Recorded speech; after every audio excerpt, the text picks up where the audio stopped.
Bonjour. Bonjour tout le monde. Aujourd'hui, on va vous parler des différents types de bipolarité. Alors en premier, il y a le type 1, qui est caractérisé par des épisodes maniaques et des épisodes dépressifs, sous une durée d'à peu près, pour l'épisode maniaque d'1 semaine, et les épisodes dépressifs de 2 semaines environ. Ouais, c'est ça. Tu doutes de mes compétences? Oui.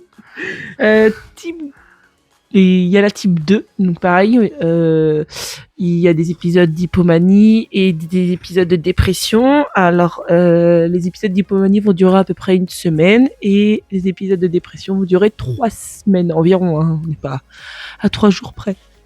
Oui, et les épisodes d'hypomaniaque, hein, comme on avait dit dans la vidéo sur les différentes phases, hein, c'est moins important que les phases maniaques, voilà, les phases hypomaniaques. Puis il y a le type 3 qui est induit par une substance qui est pas reconnue comme une vraie maladie, hein, ça peut être un antidépresseur qui joue sur l'humeur et qui déclenche une phase maniaque par exemple.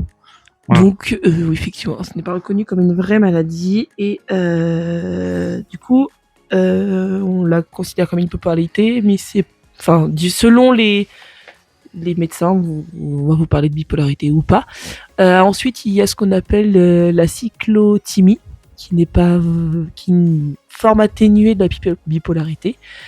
Ça n'atténue pas la souffrance de la personne, mais c'est une forme atténuée de la bipolarité, qui a des phases d'hypomanie dépressive, mais qui vont se jouer par contre là sur plusieurs jours, voire dans la même journée, les humeurs vont changer.